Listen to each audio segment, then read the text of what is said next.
Vous avez compris, ce matin, je voudrais vous parler de... Ah, c'est bon, consolation, ok. Et vous dire que nous sommes consolés pour consoler. Alléluia, nous sommes consolés et ce matin encore, nous pouvons éprouver cette consolation avec l'action du Saint-Esprit qui vient sur chacun de nous, qui vient en nous, parce que la première dimension de l'Esprit, c'est la consolation.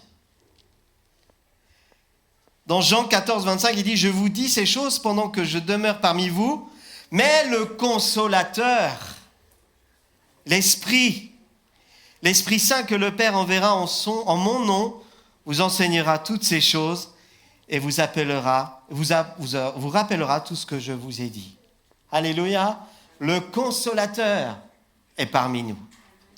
Je pense à Isaïe 61, qui nous dit qu'il nous a oints pour justement apporter une bonne nouvelle aux autres. Il y a un manteau particulier qui est sur chacun de nous lorsque nous avons expérimenté cette conversion, ce retour à Dieu. Il y a une onction particulière, un revêtement, un habit particulier. D'ailleurs, j'enlève ma veste parce que j'ai chaud. Il fait chaud, hein? Ben oui, c'est le changement. C'est le réchauffement climatique. Un habit chaud de la présence de Dieu qui est mis sur nous ce matin. Alléluia, de sa présence. Elle amène une chaleur qui n'est pas juste passagère, mais une chaleur qui met la vie en nous.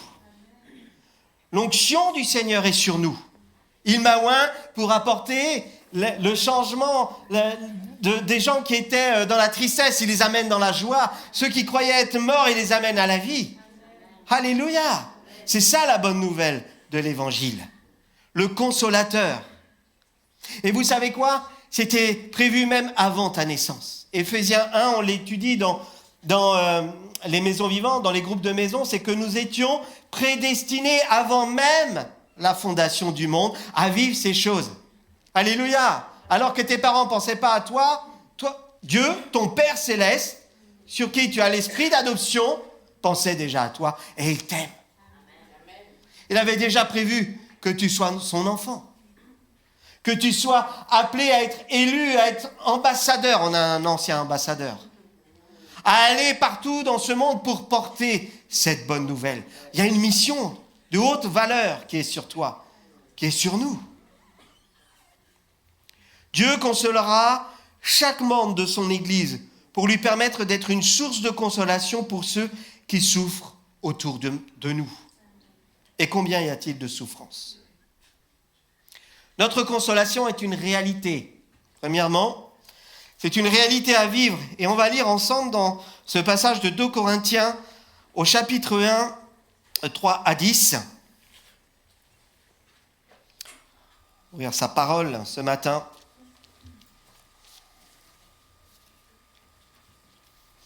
2 Corinthiens 1, 3, 10.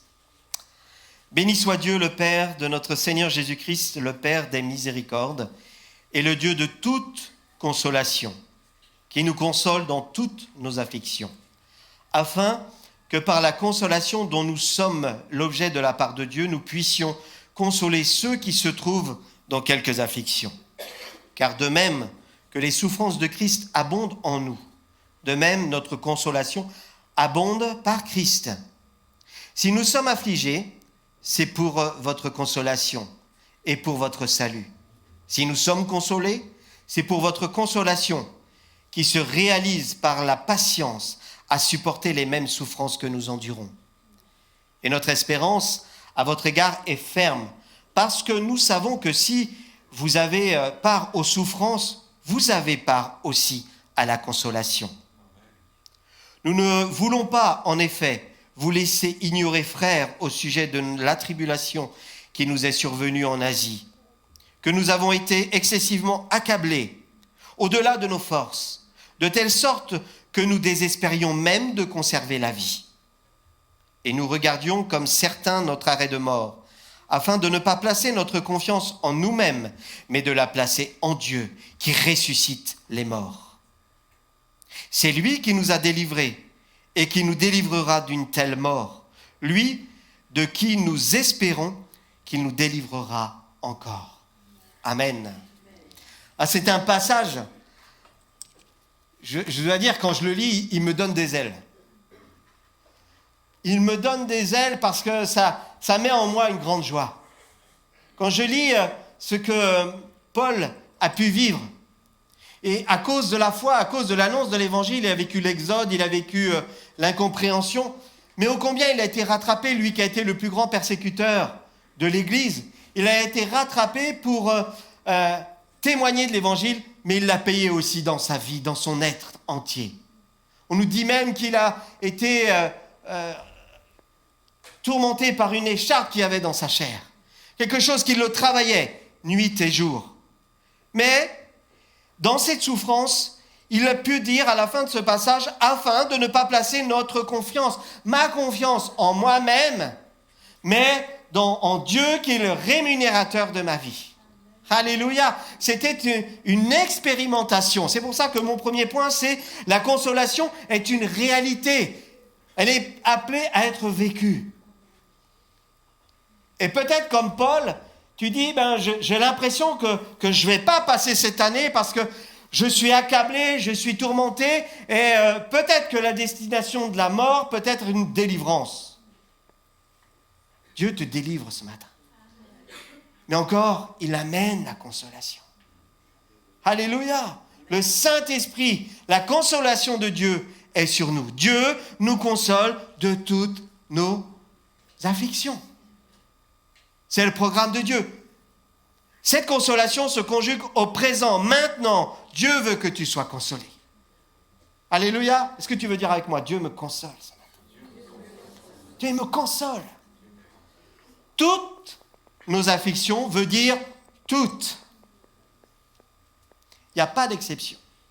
Il n'y a pas de sujet que Dieu ne peut pas traiter. Il n'y a pas de sujet qui soit trop compliqué pour Dieu. Il est l'auteur de notre consolation. On revient au début de ce passage. Il est le Père des miséricordes. Le Père des miséricordes. Alléluia. Ah, le peuple de Dieu, là, devrait être en joie. Il est le Père, il est ton Père. Il a de la miséricorde en réserve pour nous. Pour tous ceux qui se tournent vers lui. Alors, l'homme de Dieu, l'homme qui a fait la rencontre avec le Christ, qui l'a accepté dans sa vie, dit une chose. Béni soit Dieu. Béni soit Dieu. Le Père de notre Seigneur Jésus-Christ, le Père des miséricordes et le Dieu de toute consolation qui nous console dans toutes nos afflictions, afin que par la consolation dont nous sommes l'objet de la part de Dieu, nous puissions consoler ceux qui se trouvent dans quelques afflictions. Alléluia. Moi, je ne vois pas d'autre programme ailleurs que dans le cœur de Dieu. Je ne vois pas d'autre programme que dans le cœur de l'Église de Dieu. Et là, je vous parle, notre volonté, lorsqu'on s'est retrouvé avec les hommes, c'est pas on le dit souvent avec le pasteur Loïc, de jouer à l'Église, mais c'est de vivre l'Église. Vivre le programme de Dieu. Que lorsqu'un frère est affaibli ou une sœur est affaiblie, on va le rencontrer et puis il ne va pas nous dire ça va, oui. Non, dire oui, là je suis dans une tourmente, mais son frère, sa sœur qui va être en face va prendre compassion de lui, va prier avec lui, va dire viens, on va au Père de la miséricorde et on va trouver la consolation. Alléluia. On va rentrer dans le programme de Dieu. Le deuxième point, c'est que le but est de pouvoir consoler les autres. Je me répète un peu, mais consoler pour consoler. J'ai vécu cette consolation, comme me disait Guillaume tout à l'heure, lorsque mes parents ont perdu 2 enfants. J'ai vécu cette consolation. Lorsqu'on s'est rencontrés avec mon épouse, je ne voulais pas d'enfants. Elle me dit la première fois, ça a bien commencé, elle dit je veux 4 enfants. J'ai dit attendez, j'en veux pas. Ça a acheté un froid. Mais parce que c'était encore la souffrance qui parlait. Et Dieu est venu me consoler. Et nous a offert 2 magnifiques enfants. C'est à moi. Mes enfants. Je suis fier. Mais il fallait que je passe par la consolation. Parce que je ne voulais pas souffrir. Enfant était égal pour moi souffrance. Et Dieu m'a consolé et m'a amené à non pas juste être changé, mais à être transformé. Il transforme la peine en joie. Il ne bricole pas notre peine en l'adoucissant juste un petit peu. Non, il la transforme en joie.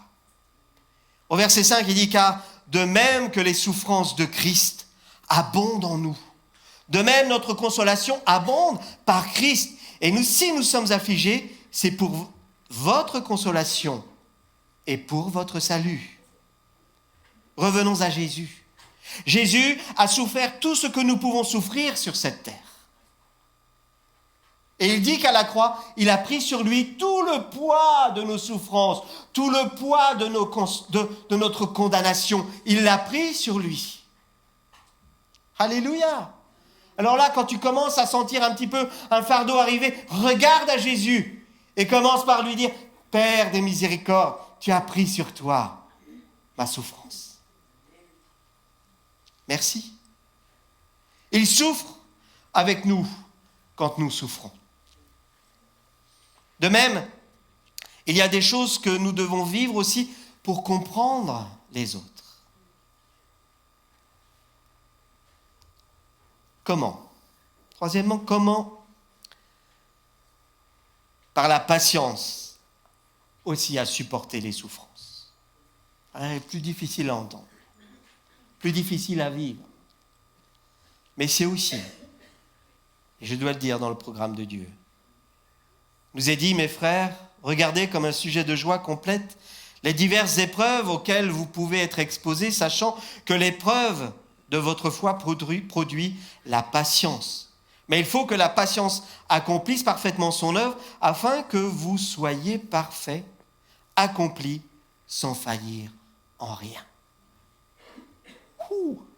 Quel programme! On l'a étudié dans Jacques, c'est dans Jacques ce que je viens de citer. Jacques 1, 2, 4. Afin que ça produise la patience. Et que tu ne faiblisses en rien. Parce que ta foi, elle est fondée sur du roc. Ton espérance sur du roc. Sur Jésus-Christ. Quand on souffre, bien sûr, on a envie, et c'est naturel, que les choses s'arrêtent immédiatement. Mais il faut apprendre à être patient dans bien des cas. Si nous sommes affligés, c'est pour votre consolation et pour votre salut, dit ce passage dans Corinthiens. Si nous sommes consolés, c'est pour votre consolation qui se réalise. Un petit mot là, par la patience. Elle se réalise par la patience. Pas une patience inconsidérée, mais dans la patience et dans la foi, dans la confiance que tu vas mettre dans le Seigneur Jésus-Christ qui répond à ton cri, à ta peine. À supporter les mêmes souffrances que nous endurons. Et notre espérance à votre égard est ferme parce que nous savons que si vous avez part aux souffrances, vous avez part aussi à la consolation. Vivre l'Église, c'est cela. C'est aussi prendre son frère et sa sœur et dire « Ok, tu souffres, je prends part aussi à ta souffrance, mais ensemble, on va patienter dans la foi et dans l'espérance et on va voir la main de Dieu se réaliser en toi. Sois patient, je vais être patient avec toi. Je veux souffrir avec toi. » Dans d'autres passages, il dit « Pleure avec celui qui pleure, réjouis-toi avec celui qui se réjouit. » Mais compatis à ses souffrances comme le Père compatit à ta peine. Supporte ce que tu souffres aujourd'hui. Ça va finir bientôt. Amen. Comme une femme est en travail d'accouchement, la délivrance est là. Ou le papillon qui sort de son cocon. Il y a un effort, il y a quelque chose de difficile. Mais la sortie est merveilleuse. Comment donc manifester la patience qui caractérise Christ? D'abord, en remerciant Dieu, en tout temps, en toutes circonstances. La première réaction d'une personne est donc habituellement, et ça je l'ai vécu, pourquoi moi? Pourquoi moi? Même des hommes de Dieu, des chrétiens, des hommes, des femmes qui marchent avec le Seigneur peuvent se dire parfois, mais Seigneur, pourquoi? Je te sers, je suis là, je fais les choses bien. Et puis des fois, beaucoup ont confondu faire des choses plutôt que chercher Dieu, mais je suis une bonne personne, et pourquoi? Pourquoi moi? Et la Bible nous dit de nous réjouir de la volonté de Dieu. Premièrement, merci Thierry, t'es un frère. Ensuite, en cherchant sa volonté. Si tu ne comprends pas, demande à Dieu sa volonté. Cherche Dieu plutôt que la bénédiction. Cherche Dieu. Il est la solution. Parfois, Dieu nous met dans des situations difficiles et permet que nous passions par des chemins compliqués et permet même l'épreuve pour la sanctification de notre caractère. Pour nous apprendre à non pas à dépendre des circonstances, mais à dépendre de lui. À ne pas mettre notre sécurité dans les choses de ce monde, mais en lui.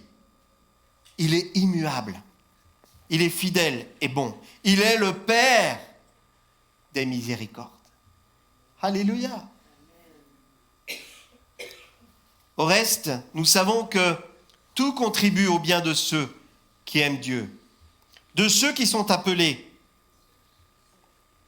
conformément à son plan, qui sont ancrés dans les vérités de Dieu, dans sa parole. C'est dans Romains 8, 28. Toute chose inclut que ce qui met notre patience, aussi ce qui met notre patience à l'épreuve. Alors, pour être très pratique, la prochaine fois que vous serez coincé dans un embouteillage, Pontokobo, il n'y a pas de temps, jamais. Que vous vous sentirez trahi, peut-être c'est arrivé, qu'on se moquera de vous à cause de votre témoignage. Comment réagirez-vous? Quand la peine viendra en vous, la réaction naturelle, c'est l'impatience qui mène au stress, qui mène parfois à la colère, à la frustration, et qui peut nous emmener aussi à la dépression, à la peine qui nous envahit. Eh bien, rendons grâce à Dieu de ce qu'en tant que chrétiens rachetés, nous ne sommes plus esclaves de notre réaction naturelle, mais nous sommes des nouvelles créatures en Christ. Alléluia! Apprenons à lui faire toute la place, afin que notre réaction naturelle, notre homme naturel diminue, afin que lui grandisse en nous. Christ en moi, l'espérance de la gloire. Souvent, il y a cette dualité, ce combat. Mais demandons au Saint-Esprit. Justement, il est là, c'est lui. La clé, il est le consolateur. L'Esprit de Dieu, il vient et te console et t'amène à voir ce changement, cette transformation. Ne pas être dans la désespérance, mais l'espérance qui mène à Dieu. Qui te permet de dire gloire à toi, Seigneur, parce que je vis. Le Seigneur nous donne maintenant sa force pour nous aider à réagir avec patience, en ayant pleinement confiance dans sa puissance et dans le dessein de notre Père. À ceux qui, par leur persévérance à faire le bien, recherchent l'honneur, la gloire et l'incorruptibilité. Il donnera la vie éternelle. Romains 2, 7. Revenons à notre passage de 2 Corinthiens, au verset 8. Nous ne voulons pas en effet vous laisser ignorer, frères, au sujet de la tribulation qui nous est survenue en Asie, que nous avons été excessivement accablés, au-delà de nos forces, de telle sorte que nous désespérions même de conserver la vie. Et nous gardions comme certains notre arrêt de mort, afin de ne pas placer notre confiance en nous-mêmes, mais de la placer en Dieu qui ressuscite les morts. C'est lui qui nous a délivrés et qui nous délivrera d'une telle mort.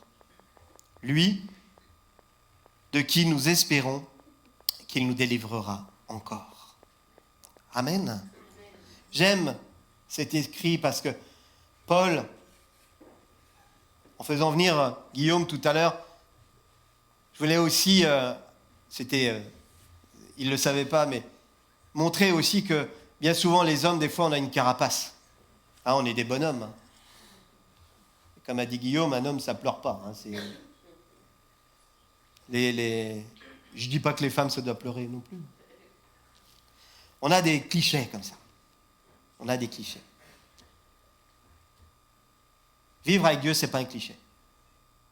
Et Paul nous le montre là. Les choses ont été difficiles pour lui, il a même cru qu'il allait mourir. Que l'épreuve, elle est tellement... Alors qu'il faisait ce pourquoi Dieu l'avait missionné. Il a été en Asie pour prêcher l'évangile. Oh, il a été bien reçu. Il a failli y laisser sa vie. Et tellement accablé que lui-même s'était résigné en disant, c'est au-dessus de nos forces, là, c'est fichu. Hein. On va mourir. Et une phrase importante. Afin de ne pas placer notre confiance en nous-mêmes, mais de la placer en Dieu qui ressuscite les morts. Alléluia. Alors parfois, peut-être, oui, on est accablé. Mais ne rajoute pas de l'accablement, c'est français ce que je dis ? À l'accablement. Mais place plutôt ta confiance en l'Éternel. Il n'y a pas, quatrième point, il n'y a pas de consolation sans souffrance. Il n'y a pas de consolation sans souffrance. Le chrétien veut être dans la victoire, mais il n'y a pas de victoire sans combat. Il n'y a pas de combat sans combattant. Relevons la tête. Allons dans les Écritures, Éphésiens 6, et prenons l'équipement que le Seigneur a prévu pour nous, afin de pouvoir résister en tout temps. Prenons le bouclier, prenons l'épée, équipons-nous. Dans l'économie de Dieu, il n'y a pas de victoire sans souffrance. Ne fallait-il pas que Christ souffrit ces choses et qu'il entra dans sa gloire ? Christ a supporté la plus grande souffrance que nous puissions supporter. Pour nous ouvrir le chemin. Il n'y a pas de gloire sans combat. C'est par beaucoup de tribulations qu'il nous faut entrer dans le royaume de Dieu. Vous pourrez retrouver ces passages dans la Bible. Luc 24, acte 14. C'est par beaucoup de tribulations qu'il nous faut entrer dans le royaume de Dieu. Il n'y a pas de couronne sans croix. Et le Christ, existant en forme de Dieu, n'a point regardé comme une proie à arracher à être l'égal de Dieu, mais il s'est dépouillé lui-même. Offert à notre place sur cette croix. Il n'y a pas de résurrection sans mort. Tu ressusciteras toujours parce que tu es avec Dieu. C'est le projet de Dieu. Tu ressusciteras toujours parce que tu es un enfant de Dieu. Écoute bien ce matin. Tu sortiras toujours de n'importe quel trou où on va te jeter. Amen. Oh là là, je vois que ça réfléchit. Hein. Vous avez perdu là, non ? Tu ressusciteras toujours du trou où on va te jeter. Alléluia. Le projet de Dieu, c'est de nous ressusciter et nous faire asseoir avec lui dans les lieux très hauts. Tu sortiras toujours de n'importe quel trou où on va te jeter. Alors, tiens bon. Peut-être on peut se retourner vers son frère, sa sœur et dire « Tiens bon. Tiens bon. Tiens bon. Dieu connaît le sujet que tu as sur ton cœur. Tiens bon. Tu seras consolé en cette année. Alléluia. Tu seras consolé en cette année. Ce matin, le Seigneur donne la consolation à son peuple. Le Seigneur est le Père des miséricordes. Il a placé au milieu de nous la miséricorde en abondance pour premièrement expérimenter cette consolation et être consolé pour consoler. Alléluia! Je termine ce matin en vous disant que Dieu nous délivrera et nous délivre aujourd'hui. Alléluia! C'est le projet de Dieu. Et souvent on est là en disant mais voilà, je vis quelque chose de difficile, on examine nos vies et premièrement, on doit passer devant Dieu en se repentant. Seigneur, je te remets ma vie, je me repens de toutes mes fautes, de toutes mes faiblesses. Ça doit être notre démarche, la sanctification, chaque jour. Mais nous sommes n'oublions pas, des pécheurs sauvés par grâce. Et la grâce est sur toi. La grâce est sur son enfant. Alléluia. Tu es racheté. Digne de sa consolation. Digne de son amour. Laisse cette consolation, cette grâce prendre toute la place en toi. Fais de lui tes délices, nous dira la parole de Dieu. Fais de l'Éternel tes délices et tu verras ô combien il est juste et bon. Que ce soit une réalité dans nos vies. Fais de Dieu ta priorité. Mets-le au premier plan. Vous savez, dans les moments où nous sommes aujourd'hui, c'est que le monde a besoin, c'est de la vérité de qui est le Seigneur Jésus-Christ. Aujourd'hui, on nous vend de tout en étant bien, mal et mal, bien. Même les plus jeunes ne savent plus du coup, même s'ils sont garçons ou filles, parce qu'on leur met tellement de choses dans la tête. Désorientation complète, vous connaissez toutes ces choses, je ne vais pas les étaler. Mais l'évangile que nous prêchons va être de plus en plus à contre-courant de ce que le monde dit.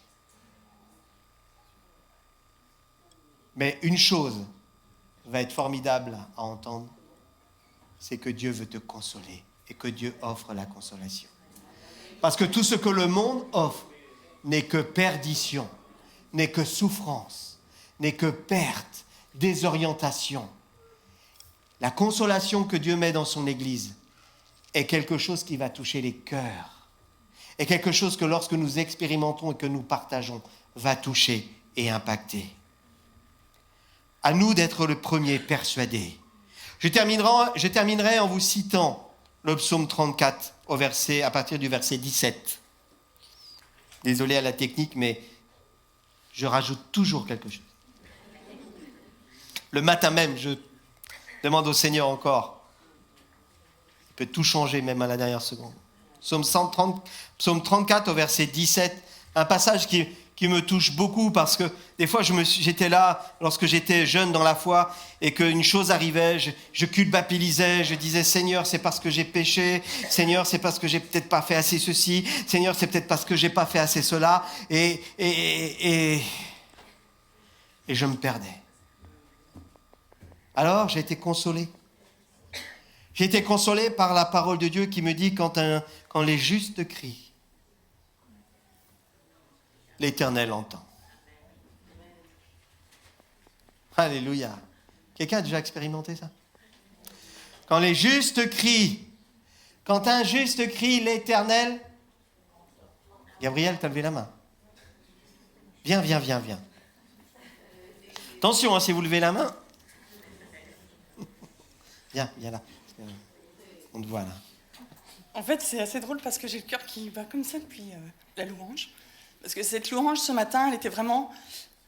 c'est la louange que j'aime, c'est celle où on adore Dieu pour qui il est. On le remet vraiment, c'est lui le plus grand. C'est pas une louange tournée vers moi à faire ce que je vis. C'est vraiment, Seigneur, c'est toi le plus grand, c'est toi le maître. Et je sais que tu vas pas me laisser comme je suis. Et ton message, en fait, c'est exactement ce que j'ai vécu. En fait, j'ai vécu la consolation ce matin pendant le dernier chant, où la consolation est venue pas comme des pleurs, elle est venue comme un fou rire. Vraiment un rire qui est descendu à moi. Et c'était pas une consolation sur une perte de quelqu'un, c'était la consolation de qui je suis.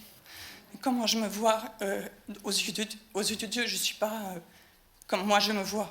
Et il a changé mon regard parce que il est venu avec ce baume en moi, ça m'a remplie pendant ce fou rire. J'étais comme si j'avais de l'huile qui coulait partout.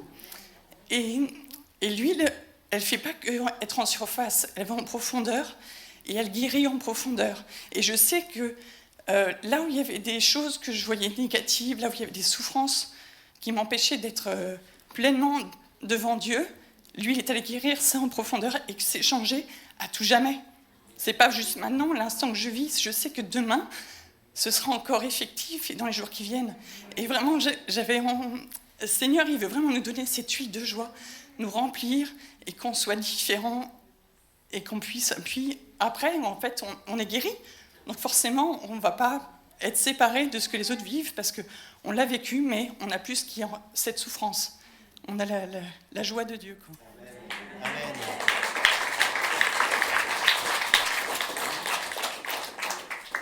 On a la joie de Dieu.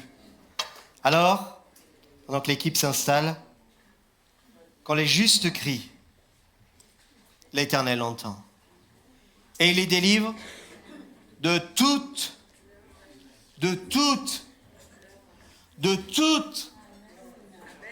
leur détresse.